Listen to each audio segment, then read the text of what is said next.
उसके लिए पर्याप्त नहीं होते थे। इसके अलावा वो कई दिनों तक बेरोजगार ही बैठा रहता था। इस कारण पैसों की तंगी और ज्यादा बढ़ गई।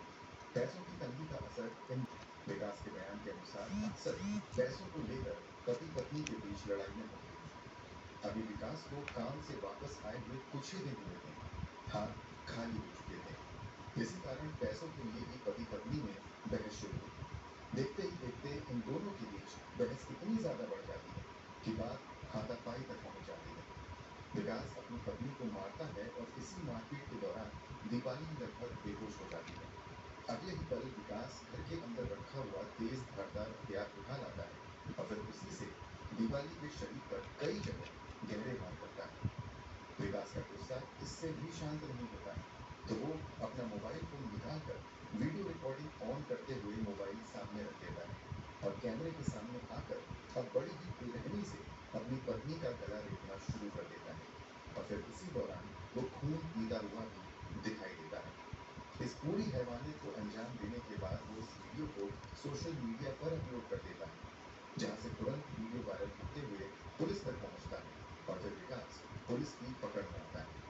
मेडिकल जांच में दिमागी तौर पर विकास बिल्कुल स्वस्थ पाया जाता है, यानी उसने जो कुछ भी अंजाम दिया था अपने पूरे होशो आवाज में किया था। विकास के कन्फेशन के बाद पुलिस घटनास्थल से कई अहम सबूत इकट्ठा करती है, जिसमें हथियार और ब्लड सैंपल, फिंगरप्रिंट्स इत्यादि शामिल होते हैं। आगे की कार्यवाही के लिए विकास पर भारतीय न्याय संहिता यानी बीएनएस की धारा 103(1) के तहत मामला दर्ज किया जाता है। पुलिस की इन्वेस्टिगेशन के दौरान ये बात भी सामने आती है कि पहले भी विकास अपनी पत्नी को लगातार मारता पीटता रहा है। इस कारण उस पर बीएनएस की धारा 85 के तहत भी मामला दर्ज किया जाता है। इस केस की मौजूदा स्थिति की बात करें तो फिलहाल इस केस की सुनवाई स्थानीय अदालत में चल रही है। मुलजिम विकास विश्वास अभी सलाखों के पीछे अपने कर्मों की सजा का इंतजार कर रहा है। वैसे तो ये अदालत तय करेगी कि आरोपी को उसकी बेरहमी की क्या सजा दी जाए। अदालत का भी फैसला मान्य होगा। फिर भी आपके अनुसार इस क्रूरती की क्या सजा होनी चाहिए? कमेंट बॉक्स में जरूर बताएं। वीडियो को लाइक और शेयर जरूर करें। अगर आपने अब तक क्राइम की कहानी चैनल को सब्सक्राइब नहीं किया है तो जल्दी से चैनल को सब्सक्राइब कर बेल आइकन भी दबा लें। क्राइम की दुनिया से जुड़ी ऐसी ही कहानियों के लिए हमारे साथ लगातार जुड़े रहें। धन्यवाद।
बहुत सारे पेरेंट्स ऐसे हैं जो खुद तो सिविल सर्जन नहीं बन पाए, अपने बच्चों को सिविल सर्जन बना करके अपना सपना जीना चाहते हैं। और ऐसे पेरेंट्स भी कई बार हमारे पास आते हैं, हमें रीच आउट करते हैं कि अभी मेरा बेटा क्लास 12th में है या फर्स्ट ईयर में है, हम तैयारी कैसे कराएं।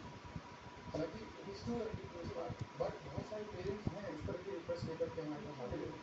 तो हमने पिछले साल से अर्ली स्टार्ट कोर्सेज स्टार्ट किए हैं और अर्ली स्टार्ट कोर्सेज में 1 ईयर, 2 ईयर और 3 ईयर कोर्सेज हैं।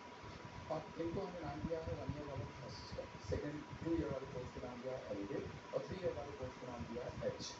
और इन कोर्सेज में जो प्लानिंग है वो ये है कि स्टूडेंट कॉलेज के साथ अपनी पढ़ाई कर सकते हैं। कॉलेज के साथ साथ वीक में 4 डे क्लासेस होती हैं, वो भी इवनिंग आवर्स में, and we have the provision of offline and online classes, live classes भी चलती हैं। और ये एनसीईआरटी बेस्ड है, लेकिन एनसीईआरटी तक लिमिटेड नहीं है। This start with NCERT but it goes beyond that. तो बेसिक फंडामेंटल्स जो स्टूडेंट को चाहिए कि यूपीएससी की प्रिपरेशन का जो बेसिक फाउंडेशन है वो बहुत अच्छे से, और स्पेशली जो ह्यूमैनिटी बैकग्राउंड के स्टूडेंट्स आते हैं उनका एप्टीट्यूड लेवल थोड़ा वीक होता है, तो जो सीसेट का portion reasoning, English comprehension and aptitude जिसको हम बोलते हैं बेसिक मैथमेटिक्स, उसके साथ हमें जुड़ा हुआ है, plus how to read newspaper, what to read newspaper, how much time to read newspaper, which newspaper you have to read, इसके लिए भी उनको सजेशन होते हैं, उनकी क्लासेस होती हैं वीकली करंट अफेयर्स की। तो जो स्टूडेंट्स अभी कॉलेज में हैं या अभी 12th पास करके कॉलेज में जा रहे हैं, अगर उनका फ्यूचर ड्रीम है कि यूपीएससी की तैयारी करना है तो वो इस कोर्स से स्टार्ट कर सकते हैं। और विनोद जी इसमें अच्छी बात क्या है कि this is base and foundation, इसके थ्रू आप यूपीपीसीएस, एमपीपीएससी, राजस्थान का या किसी भी स्टेट का पब्लिक सर्विस कमीशन का या इवन एसएससी के एग्जाम आपको लिखना है तो वो एग्जाम आपके ऐसे ही इसमें कैसा नहीं है। Designing of the course is called UPSC, but it caters to requirement of the other exams.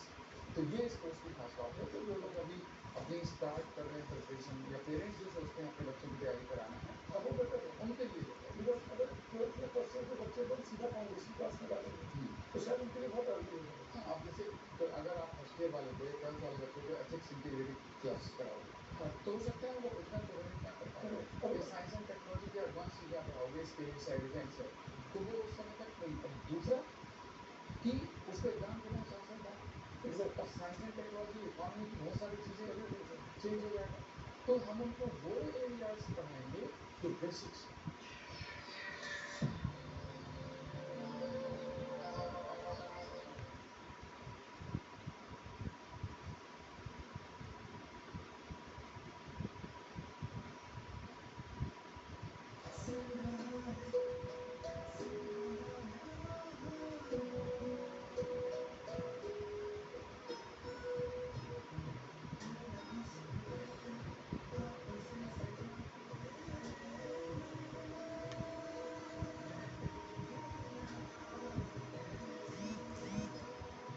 जब त्योहार आता है तो उसकी तैयारी पहले से शुरू हो जाती है।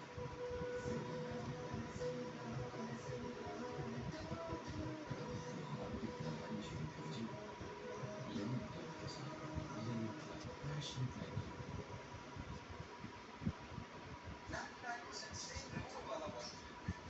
फनी है ना। हम लाइफ में छोटी छोटी चीजों में भी हमेशा 100% ढूंढते हैं, जैसे टूथपेस्ट जिसे 9 आउट ऑफ 10 डॉक्टर्स रेकमेंड करते हैं, हैंड वॉश जो 99.99% जर्म्स मारता है, हेडफोन्स भी हम 95% नॉइज कैंसलेशन वाले लेते हैं। और जब बात बड़ी इन्वेस्टमेंट्स की होती है, हम ये 7% सक्सेस रेट के चक्कर में क्यों पड़ते हैं? Breaking news. 93% of investors lose money in every go. Only 7% make a profit. Risk free, safe and secure investments too. Why risk it? Invest a portion of your savings in safe and secure fixed deposits from Axis Bank. Safe investing is smart investing.